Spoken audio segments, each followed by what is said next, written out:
Today on CCX News, the technology that could help reduce violent crime, who's using it now, and the next local police department in line to roll it out. The Brooklyn Park City Council has unanimously approved relatively new surveillance technology that police leaders say could put a dent in violent crime. It's called Flock, a camera system that continuously captures photos of license plates and the back of vehicles. The technology can immediately alert police of a stolen vehicle or a vehicle connected to missing persons and Amber Alerts. Brooklyn Park Chief Mark Bruley says safeguards are in place to protect against use that violates state law. Bruley says department detectives will only be allowed to use it to investigate serious crimes. I really think there needs to be great limitations to government's ability to go in and look and spy and use drones, and I think I'm a big proponent of strong rules around that, making it a great tool and not allowing it to be abused. Flock has done a great job with that. Brooklyn Park will initially deploy 8 cameras at a cost of $28,000 annually. Other local police departments to use the technology include Robbinsdale, Brooklyn Center, Maple Grove, New Hope, and Plymouth. Private entities, including apartment complexes, also use the technology. The chief mentioned the Eden Park Apartments is one of them. Brooklyn Center police have arrested a suspect who they say tried to remove an officer's firearm. Brooklyn Center police say the incident happened in the 7400 block of Noble Avenue in front of Brooklyn Middle School just after 9 Wednesday morning. Police were called to an area on a report of a car prowler. When officers located the suspect and tried to make the arrest, police say he pulled away, and the suspect then went for an officer's weapon as police took him to the ground. It turns out the suspect was wanted on a felony warrant for fleeing police. Brooklyn Center officers sustained minor injuries in the incident. They credit an off-duty Minneapolis police officer for stopping and providing critical assistance. Meanwhile, authorities have identified the man struck and killed by a vehicle in Plymouth. The State Patrol says Volodymyr Perinovsky was crossing Highway 55 near South Shore Drive when he was fatally struck on Saturday night. Authorities say he was not in the crosswalk and was walking against the traffic light. The incident report says he was suspected of drinking alcohol, which may have played a role in the crash.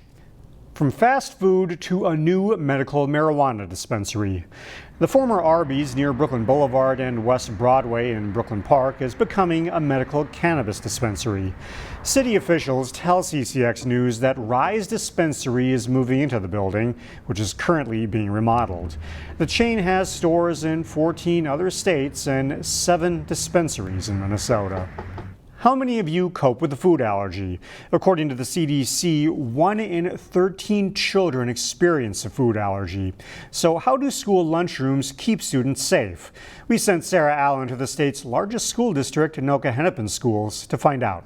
I am making the taco meat for our nachos today that the kids so love. Cassandra Day gets a lot out of her job as the child nutrition assistant at Champlin Brooklyn Park Academy. It puts a smile on their face, so that's like the best part about it.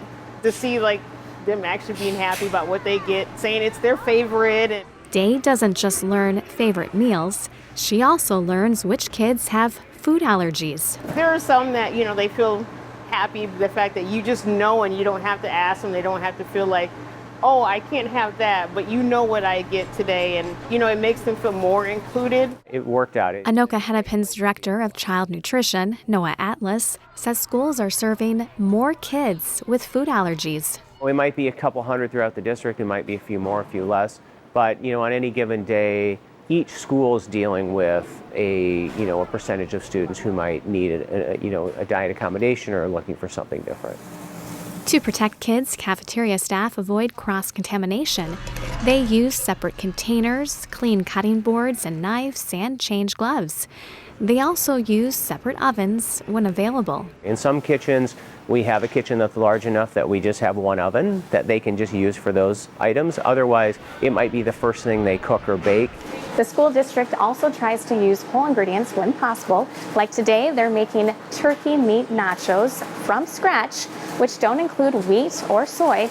That could be a problem for kids with allergies. Nutrition workers say they do their best every day to provide a safe and healthy eating experience. We want them to come. We want them to enjoy coming to lunch with their friends, eating food here. In Champlin, Sarah Allen, CCX News. The Anoka-Hennepin School District doesn't allow peanut butter in their kitchens except for the manufactured pre-wrapped peanut butter and jelly sandwiches. A favorite play spot for families with young children will be closed for the next couple of weeks. The K.U.B.E indoor playground at the Plymouth Community Center will be closed beginning Monday, September 16th. It will allow for maintenance and deep cleaning. The gym, walking track, and other areas of the community center will remain open. The closure is expected to last 2 to 3 weeks. Finally, this segment, a big event this weekend in New Hope to help support people who rely on a four-legged friend. Can-Do Canines is hosting its annual Do Woofaroo event on Saturday. The 1-mile fundraising walk and festival is open to both dog owners and the general public.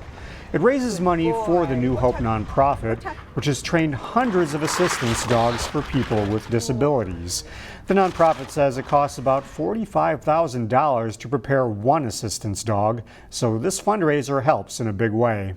So while the cost for each dog is about $45,000, we always give them to our clients free of charge. And that makes these fundraisers so critical because every dollar we raise at our fundraisers get us closer to giving another person who wants an assistance dog the opportunity to have one. The event takes place Saturday from 10 a.m. until 1:30 at the Can-Do Canines campus in New Hope.